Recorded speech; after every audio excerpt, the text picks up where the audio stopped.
محترم ناظرین، السلام علیکم ورحمۃ اللہ وبرکاتہ۔ یہ شدید دھوپ کا عالم تھا اور میں ماری ماری پھر رہی تھی۔ 2 دن سے مجھے کوئی بھیک نہ ملی تھی۔ گھر میں فاقوں کی نوبت آ گئی تھی۔ گھر کیا تھا؟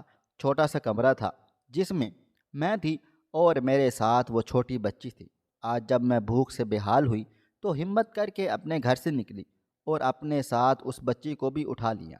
میرے پاس اس وقت میرے دوپٹے کے پلوں میں صرف 5 روپے بندھے ہوئے تھے۔ میں نے ادھر ادھر دیکھا تو ایک بیکری مجھے نظر آئی۔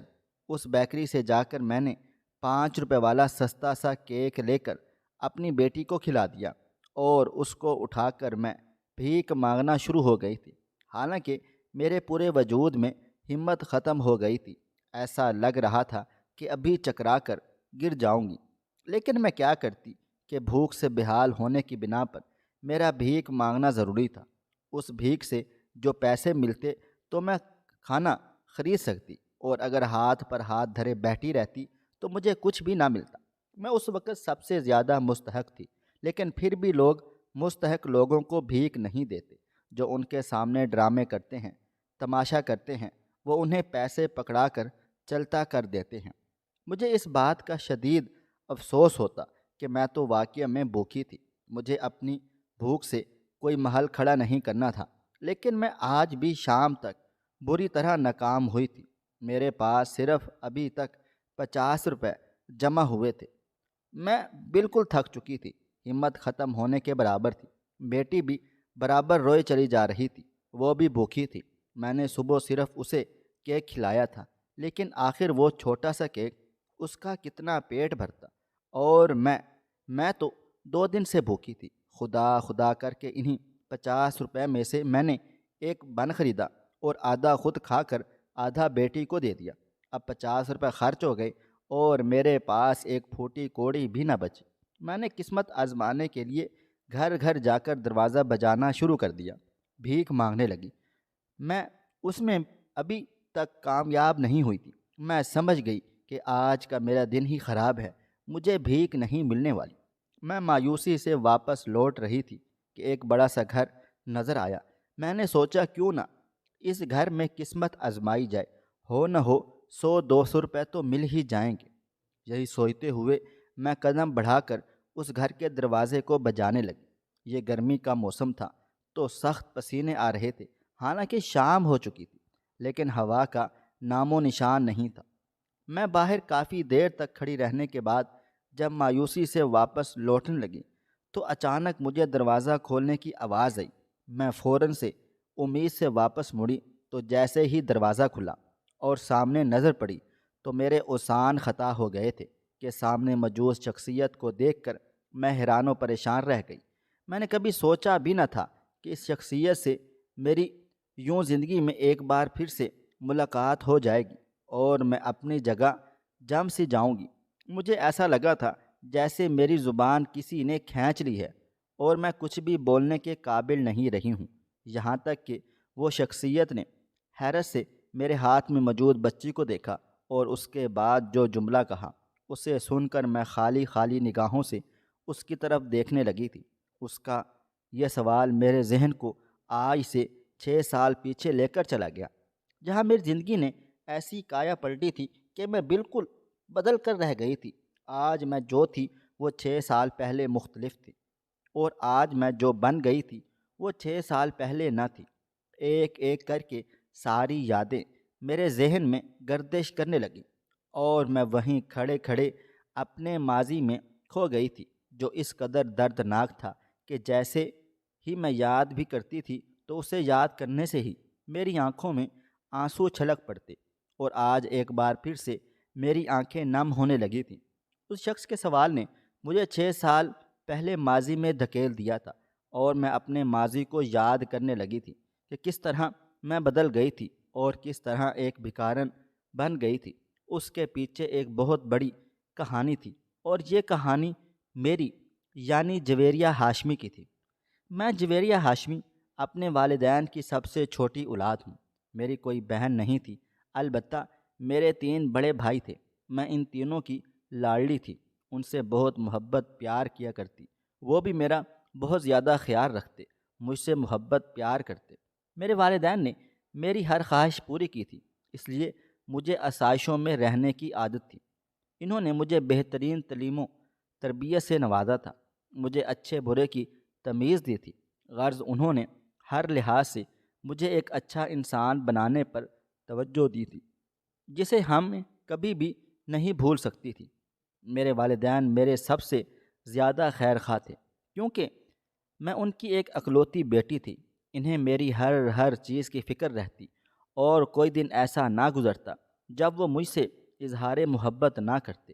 میں خود کو ہواؤں میں اڑتا محسوس کرتی کہ میری زندگی تو شہزادیوں والی ہے، لیکن مجھے کیا پتہ تھا کہ شہزادیوں والی زندگی کے بعد مجھے زندگی کے وہ نشیب و فراز دیکھنے کو ملیں گے جو میں نے کبھی نہیں دیکھے ہوں گے۔ کاش اگر مجھے پتہ چلتا تو میں اس دنیا میں آنے سے ہی انکار کر دیتی اور اللہ تعالیٰ سے کہہ دیتی کہ یا اللہ، میں تیری ناتواں اور کمزور بندی ہوں، تو مجھے اس دنیا میں نہ بھیج کہ میں اس دنیا کے نشیب و فراز کو نہیں سمجھ سکوں گی اور بری طرح مار کھا جاؤں گی۔ لیکن ایسا کچھ بھی نہیں ہوا تھا۔ بھلا اس دنیا میں آنے کا اختیار انسان کے پاس تھوڑی ہے، وہ تو اس کے رب کے پاس ہی ہے، اور پھر اس کو جو آزمائشیں اور مصیبتیں آنی ہیں وہ اسے سہنا ہی سہنا ہے، کوئی فرار ممکن ہی نہیں۔ میرے ساتھ بھی یہی سب کچھ ہوا تھا۔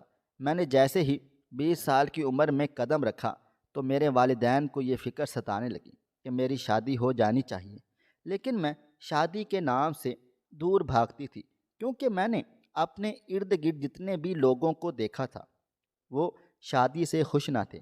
جب میں اس بات کا اظہار اپنے والدین سے کرتی تو وہ لوگ مجھے سمجھاتے کہ تم غلط سوچ رہی ہو، ایسا کچھ بھی نہیں ہوتا ہے، ہر انسان اپنا نصیب جیتا ہے، تمہیں اپنا نصیب جینا ہے، تم دوسروں کے نصیب دیکھ کر کیوں خود کو مصیبت میں ڈال رہی ہو؟ شادی کا ہو جانا بہترین ہے، تم اللہ تعالیٰ سے اپنے بہترین نصیب کی دعا کرو گی تو وہ تمہیں کبھی بھی رسوا نہیں کرے گا۔ والدین کی بات پر میں راضی ہو گئی تھی، کیونکہ اب یہی چارہ تھا، اس کے علاوہ اور کوئی آپشن بھی نہیں تھا۔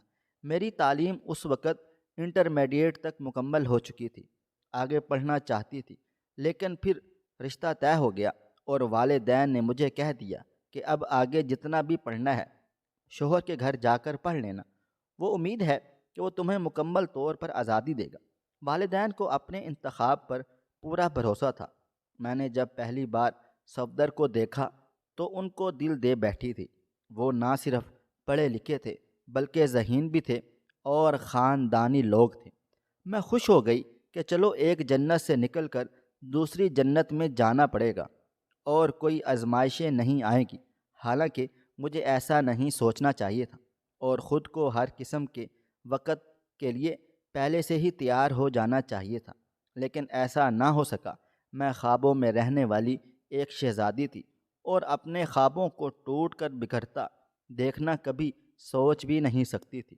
میں تو اس کو لے کر خود ہی پہلے کیسے تیار کر لیتی۔ یہی میری سب سے بڑی غلطی تھی کہ میرے شوہر اچھے انسان تھے، لیکن میرے سسرال والوں میں دیگر لوگوں نے میرا جینا حرام کیا ہوا تھا۔ شادی کے شروع کے دن تو سب نے سب اچھا ہے ثابت کر دیا تھا، لیکن پھر جیسے جیسے دن گزرتے چلے گئے تو مجھ پر ظلم کے پہاڑ ٹوٹتے چلے گئے۔ انہوں نے آہستہ آہستہ کر کے اپنے گھر کی ساری ماسیوں کو چھٹی دے دی۔ گھر بھی اچھا خاصا اور کافی بڑا تھا، جس کے اندر 6 کمرے تھے، کچن تھا اور مہمان خانہ الگ تھا۔ کمرے بھی چھوٹے نہ تھے بلکہ بڑے تھے۔ میں چونکہ اپنے گھر میں شہزادیوں کی طرح رہی تھی، اس لیے مجھے کام کی بھی زیادہ عادت نہ تھی، لیکن کام تک تو معاملہ ٹھیک تھا۔ میں تھک جاتی تھی لیکن سارے کام سر انجام دے ہی دیتی تھی۔ پر میری ساس مجھے میرے شوہر کے ساتھ وقت گزارنے نہیں دیتی تھی۔ اس پر سونے کا سہاگا کہ ہر بار یہی پوچھتی رہتی کہ تم کب خوشخبری سنا رہی ہو۔ میں ان کی اس منطق پر حیران و پریشان رہ جاتی۔ اکثر وہ ہمارے کمرے میں ہی سونے آ جاتی اور ایسے میں میرا اور شوہر کا گہرا تعلق کیسے بن پاتا؟ دن یوں ہی گزر رہے تھے۔ شوہر میرے سب سے چھوٹے تھے، گھر میں اکلوتے بھی نہ تھے کہ ساس ان کی محبت میں ایسا کرتی ہوں، لیکن شاید انہیں مجھ سے بیر تھا جس کی بنا پر وہ یہ سب کچھ کرتی تھی۔ مجھے تو کم از کم ایسا ہی لگتا تھا۔ دن یوں ہی گزرنے لگے۔ میرے شوہر کا مجھ سے دل بیزار ہو گیا تھا، کیونکہ بیوی ہوتے ہوئے جب میں اس کو میسر نہ ہوں تو اکثر شوہر کا دل بیزار ہو جاتا ہے۔ میرے ساتھ بھی یہی سب کچھ ہونے لگا۔ ایک دن انہوں نے مجھ سے کافی جھگڑا کیا۔ کہنے لگے، تم میرے ساتھ وقت نہیں گزارتی ہو اور اپنے کاموں میں لگی رہتی ہو۔ تو میری آنکھوں میں آنسو آ گئے تھے۔ میں نے انہیں صاف اور واضح طور پر بتا دیا تھا کہ یہ گھر کے کام بھی آپ ہی کے کرنے والے ہوتے ہیں، میرا کوئی ذاتی کام نہیں ہوتا۔ اگر آپ کو مجھ سے وقت چاہیے ہے تو پہلے مجھے گھر میں ماسی رکھوا دیں، اس کے بعد سارا وقت آپ کا ہوگا۔ اور دوسری بات، اپنی امی جان سے کہہ دیجیے گا کہ وہ اپنے کمرے میں سویا کریں، پھر ہمارے رشتے میں کوئی دراڑ بھی نہیں آئے گی۔ ہونا تو یہی چاہیے تھا کہ انہیں میری بات سن کر عقل آ جائے، لیکن انہیں عقل تو کیا ہی آتی۔ انہوں نے مجھے کھری کھری سنا دی اور کہنے لگے، تم میری ماں پر الزام ڈال رہی ہو کہ وجہ وہی ہے ہم دونوں کے درمیان دوری کی۔ تمہیں شرم آنی چاہیے۔ وہ بوڑھی ہو گئی ہیں، انہیں رات کو اکیلے سونے میں ڈر لگتا ہے، اس لیے وہ ہمارے ساتھ سو جاتی ہیں، تو اس میں اتنا کیا بڑا مسئلہ ہے۔ میں ان کی سوچ پر حیران و پریشان رہ گئی کہ انہیں سارے شکوے مجھ سے ہی تھے، لیکن وہ کوئی حل پیش کرنا نہیں چاہتے تھے۔ میں بالکل چپ چاپ ہو گئی۔ مجھے ایسے لگتا تھا کہ میری زندگی بالکل بیکار ہو کر رہ گئی ہے۔ امی ابو جب بھی مجھ سے پوچھتے کہ سب ٹھیک ہیں تو بس کچھ بھی نہ کہتی، خالی خالی نگاہوں سے ان کی طرف دیکھتی۔ وہ سمجھ گئے تھے کہ میں اپنے گھروں میں خوش بالکل بھی نہیں ہوں۔ لیکن میری ساس بہت زیادہ شاطر تھی، چلاک تھی۔ بظاہر کوئی ایک ایسی وجہ سامنے نہیں آتی کہ جس کی وجہ سے میں علیحدہ ہو جاؤں، لیکن در حقیقت بہت ساری وجہیں تھیں جو چھپی ہوئی تھیں، صرف میری نظروں سے نظر آ سکتی تھیں اور دوسروں کی نظروں سے اوجھل تھیں۔ وہ بالکل خاموشی سے وار کرتی تھیں، ایسا کہ انسان کو پتہ بھی نہ چلتا۔ کبھی کبھی وہ میرے کھانوں میں کچھ ایسا کر دیتی کہ میرے شوہر بدظن ہو جاتے، تو کبھی کوئی ایسی بات ہو جاتی جس کی وجہ سے میرے شوہر سے لڑائی ہو جایا کرتی، اور پھر وہ ہم دونوں کے درمیان صلح صفائی بھی کروا دیتی۔ یعنی وہ ہر حال میں میرے شوہر کو یہ ثابت کرنا چاہتی تھی کہ میں تم دونوں کو ہنستے بستے دیکھنا چاہتی ہوں، لیکن حقیقت میں ایسا کچھ بھی نہ تھا۔ ایک بار تو حد ہی ہو گئی تھی، میرے شوہر نے مجھے پیسے رکھوانے کے لیے دیے تھے، یہ کہہ کر کہ یہ امانت تم اپنے پاس رکھو، جب میں تم سے وصول کروں تو تم مجھے دے دینا۔ وہ رقم اچھی خاصی بڑی تھی۔ میں نے احتیاطاً اسے اپنی تجوری میں رکھ دیا اور چابی اپنی الماری کے اوپر رکھی۔ میرے گھر میں کوئی زیادہ افراد نہیں تھے کہ مجھے کوئی چوری کا خطرہ ہوتا، لیکن میں کیسے بھول گئی تھی کہ میری ساس ایک فطرتاً فساد پسند عورت ہے اور وہ کچھ بھی کر سکتی ہے، کسی بھی حد سے گزر سکتی ہے۔ 2-3 دن بعد جب شوہر نے مجھ سے امانت کے پیسے واپس مانگے تو میں تجوری سے نکال کر دینا چاہے، لیکن میرے پیروں تلے سے زمین ہی نکل گئی تھی کہ پیسے تجوری میں موجود ہی نہ تھے۔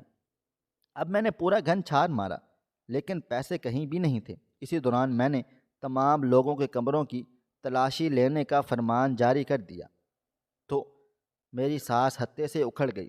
کہنے لگی، تو کیا ہم سب کو چور سمجھتی ہو؟ جبکہ حقیقت تو یہ تھی کہ وہ پیسے انہوں نے میری نظروں سے چھپا کر اسے نکال کر اپنے پاس رکھ لیے تھے، اور ساتھ ہی انہوں نے میرے شوہر سے کہا کہ یہ پیسے الماری کے اوپر رکھ کر ادھر ادھر گھوم رہی تھی۔ میری نظر پڑی تو میں نے اپنے پاس رکھ لیا تاکہ اسے سبق سکھاؤں گی۔ اب تم ہی بتاؤ، بھلا پیسے یوں کھلے رکھنے کی چیز ہے؟ میرے شوہر جو پہلے ہی بہت زیادہ پریشان تھے، اپنی ماں کی زبانی یہ سب باتیں سنی تو کچھ بھی نہ سوچا نہ سمجھا، اور غصے میں آ کر مجھے ایک زناٹے دار تھپڑ رسید کر دیا۔ میں جو اتنے نازوں میں پلی بڑی تھی، کبھی کسی کا تھپڑ تک برداشت نہ کیا، اور میرے شوہر نے سب کے سامنے نہ صرف مجھے بے عزت کیا بلکہ تھپڑ بھی رسید کیا، اور یہاں تک کہا تھا کہ شادی کو 6 مہینے ہو چکے ہیں اور اس نے مجھے اولاد کی خوشخبری نہیں دی۔ یہ لڑکی کسی طور پر بھی میرے قابل قبول نہیں ہے، نہ یہ مجھے وقت دیتی ہے، نہ یہ مجھے شوہر سمجھتی ہے، بس سارا دن اپنے کاموں کاجوں میں لگی رہتی ہے۔ اسے ذرا برابر بھی شوہر کا خیال نہیں۔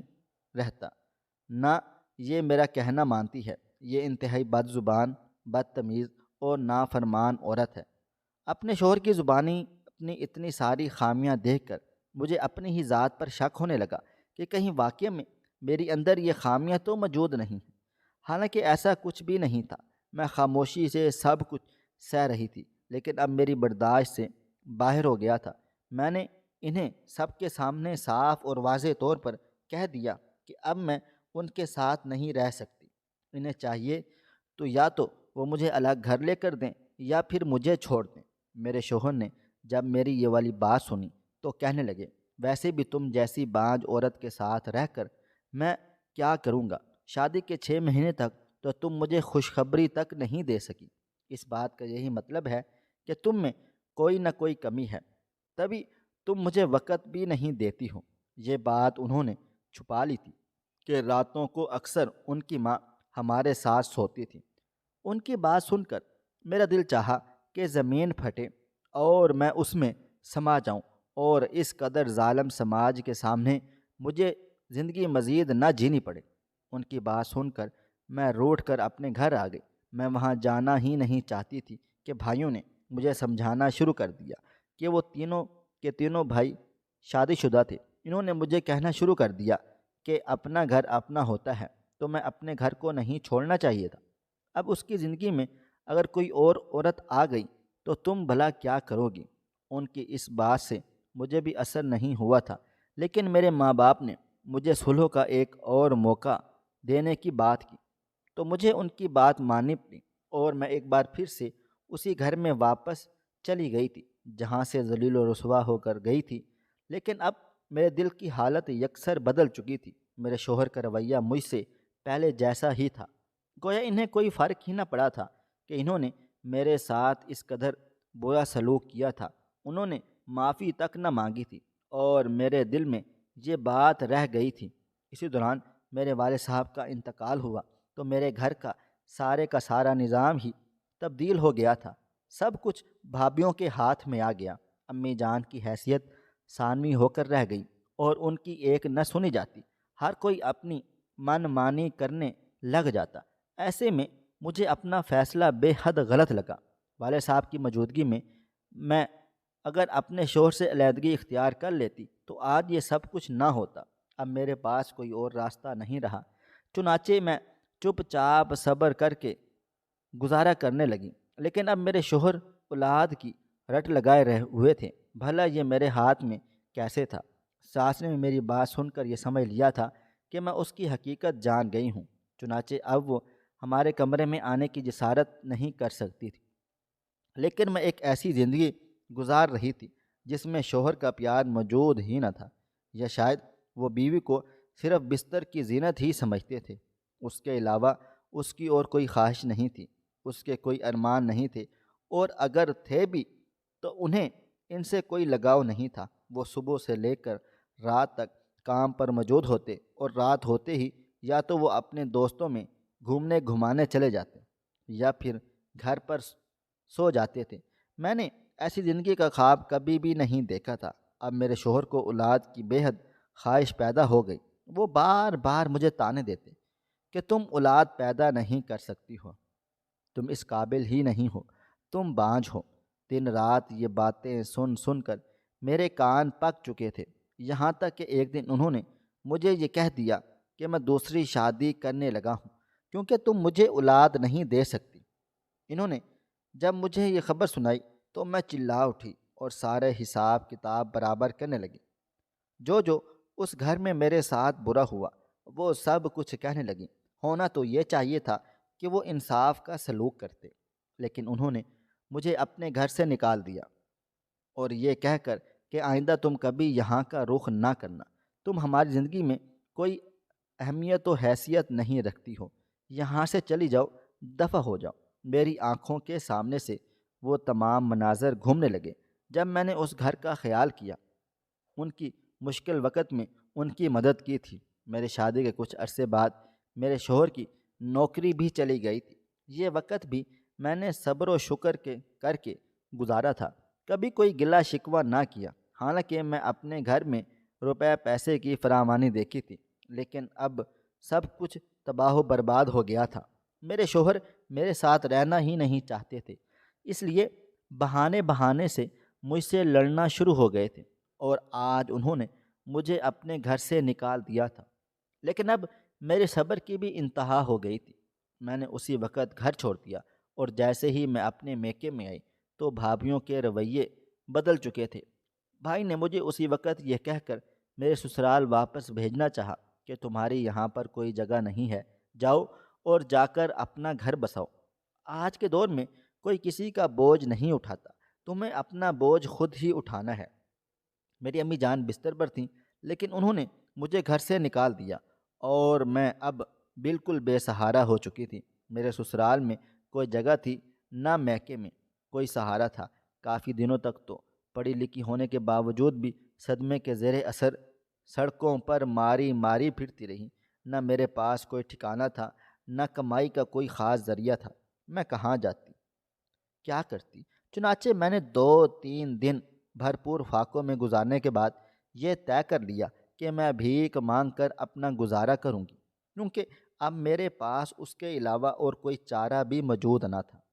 میں پیشہ ور بکارا نہیں تھی، حالات کی ستم ظریفی نے مجھے یہاں تک پہنچا ڈالا تھا۔ 3-4 دن تک جب میں گلیوں میں ماری ماری پھرتی رہی، تب مجھے احساس ہو گیا تھا کہ اپنی چھت کا ہونا کیا ہوتا ہے۔ لیکن مجھے کوئی چھت کا ہونا کیا ہوتا ہے لیکن مجھے کوئی چھت کا سہارا فراہم کرنے کے لیے تیار ہی نہ تھا، چاہے وہ میرا اپنا شوہر ہو یا میرے اپنے بھائی ہی کیوں نہ ہوں۔ ان کی باتوں کی وجہ سے میں اتنی دل برداشتہ ہو گئی تھی کہ مجھے اپنا ذہنی توازن ہی درست نہ لگتا تھا۔ کبھی میں ہنسنے لگتی تو کبھی زور زور سے رونے لگتی، اور کبھی خالی خالی فضاؤں میں گھورتی رہتی تھی۔ اسی دوران میری ملاقات ایک بھکارن سے ہو گئی تھی۔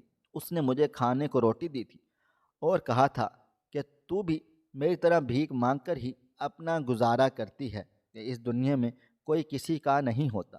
میں نے اس کی بات مان لی اور یہی پیشہ اپنایا تھا۔ اس نے میری تھوڑی بہت مدد کی دی، اور ایک جھگی میں رہنے کو جگہ بھی دے تھی۔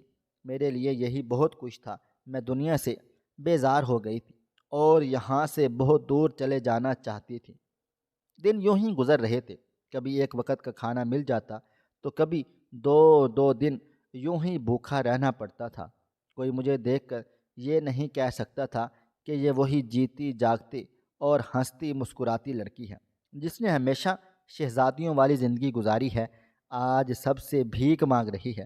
اسی دوران ایک بار بھیک مانگتے ہوئے مجھے کچرے کے ڈرم سے کسی بچے کی رونے کی آواز آئی تھی۔ میں فوراً سے وہاں جا کر دیکھنے لگی تو پتہ چلا وہاں ایک 2 سال کی چھوٹی سی بچی رو رہی تھی، چلا رہی تھی۔ مجھے دیکھتے ہی میرے پاس آنے کے لیے مچلنے لگی۔ میں سمجھ گئی تھی کہ یہ اپنے ماں باپ سے بچھڑ گئی ہے۔ نہ جانے یہ اللہ تعالیٰ کا اشارہ تھا یا کچھ اور۔ میں نے اسے اپنے پاس اپنی جھگی میں رکھ لیا، اور یہ کہہ کر یہ اب میرے بڑھاپے میں میرا سہارا بنے گی اور میرے جینے کی وجہ ہوگی۔ میں نے اسے اپنی بیٹی بنا لیا۔ اب میں جہاں جہاں بھیک مانگنے جاتی تو اسے بھی اپنے ساتھ ہی رکھتی۔ میرا اس میں دل نگلنے لگا تھا۔ ویسے بھی شادی شدہ زندگی میں مجھے اولاد کی خوشی نہیں ملی تھی، تو میرا دل بھی اولاد کے لیے بہت زیادہ مچلتا تھا۔ لیکن اب اللہ تعالیٰ نے میرے سر پر اس کی ذمہ داری ڈال دی تھی۔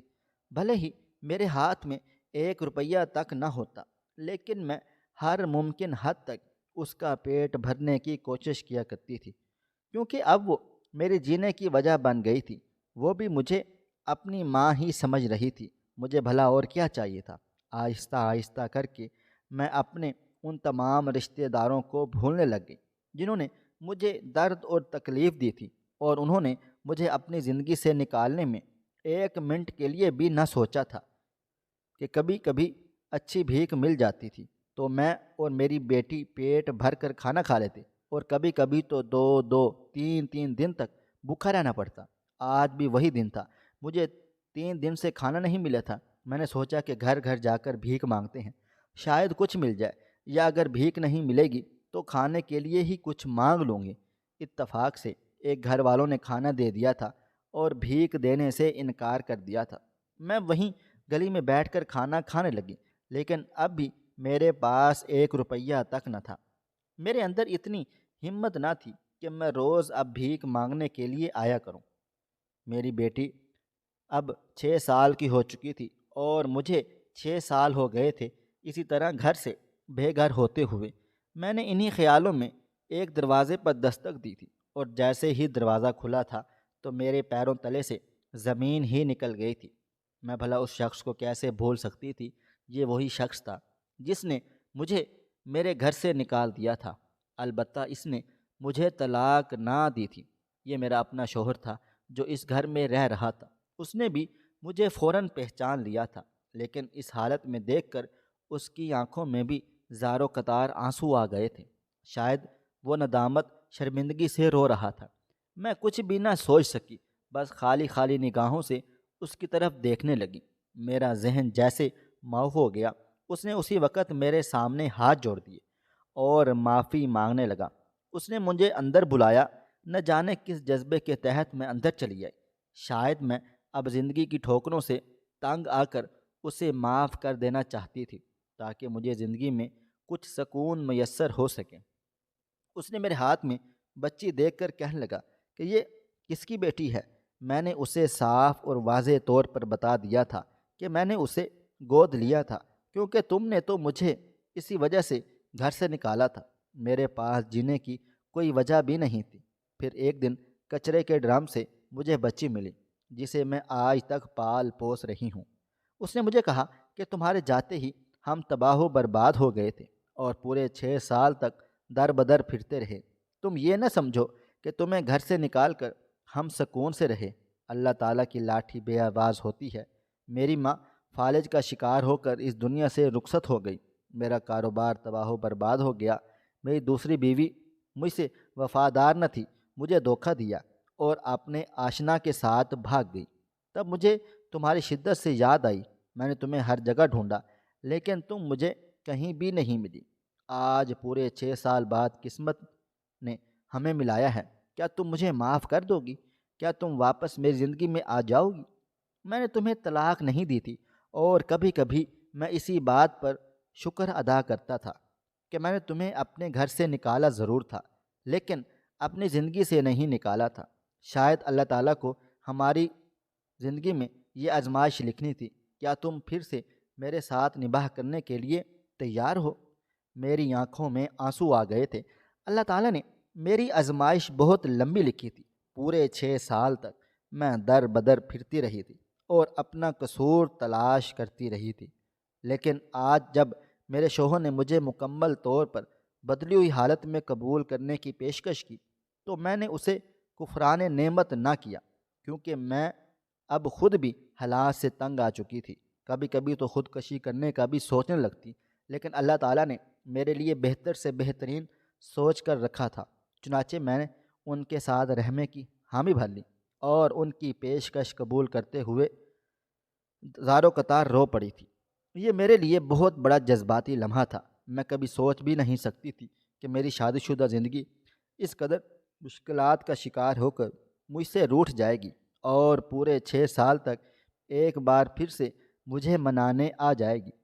لیکن میں نے اس پر بھی اللہ تعالیٰ کا شکر ادا کیا تھا، شوہر کو معاف کر دیا تھا اور اپنی بیٹی کو اپنے ساتھ رکھا تھا۔ خدا کا کرنا یہ ہوا تھا کہ اپنے شوہر کی زندگی میں 6 سال بعد واپس آنے کے 2 مہینے کے اندر اندر ہی اللہ تعالیٰ نے مجھے اولاد کی خوشخبری سے نوازا تھا اور میرے ہاں بیٹے نے جنم لیا تھا۔ میری زندگی کو اللہ تعالیٰ نے بیٹا اور بیٹی دونوں سے مکمل کر دیا تھا۔ اب مجھے کسی سے کوئی گلہ شکوہ نہ تھا۔ بھائیوں کو بھی میں نے معاف کر دیا تھا۔ میرے حصے کی جو آزمائش تھی، جو میں نے سہی تھی، اور ابھی آزمائش ختم ہوئی تھی، تو بھلا میں کون ہوتی تھی تمام لوگوں کا حساب کتاب لینے والی؟ البتہ اب میں ان سے پہلے کی طرح نہ ملتی تھی کہ مومن ایک ہی سوراخ سے دوبارہ نہیں ڈسا جا سکتا۔ آج بھی جب میں ان 6 سالوں کو یاد کرتی ہوں تو پورے وجود میں جھجھری سی چھا جاتی ہے اور کپ کپی سی طاری ہو جاتی ہے۔ ایسے میں میرا شوہر میرا جذباتی سہارا بنتے ہیں اور مجھے اس سب بری یادوں سے باہر نکلنے میں مدد فراہم کر دیتے ہیں۔ میں آج بھی پوری طرح بری یادوں سے باہر نہیں نکل پائی ہوں، لیکن کافی حد تک بہتر ہو گئی ہوں اور اپنے طریقے سے ہنسی خوشی زندگی جی رہی ہوں۔ خواہش صرف اتنی ہے کہ کچھ الفاظ لکھوں جس سے کوئی گمراہی کے راستے پہ جاتے جاتے رک جائے، اور نہ بھی رکے تو سوچ میں ضرور پڑ جائے۔ پیارے دوستو، امید کرتا ہوں کہ آپ کو یہ ہماری کہانی پسند آئی ہوگی۔ کہانی پسند آئی ہو تو ویڈیو کو لائک کریں، کومنٹس کریں، شیئر کرنا بالکل بھی نہ بھولیں۔ اور ہاں، اگر آپ لوگ اس چینل پر نئے ہیں تو اس چینل کو سبسکرائب ضرور کریں اور نوٹیفیکیشن کو ضرور دبا دیجیے گا تاکہ آنے والی کہانی سب سے پہلے آپ کو مل سکے۔ ملتے ہیں کل ایک نئی اور دلچسپ کہانی کے ساتھ۔ تب تک اپنا ڈھیر سارا خیال رکھیے گا۔ اللہ حافظ۔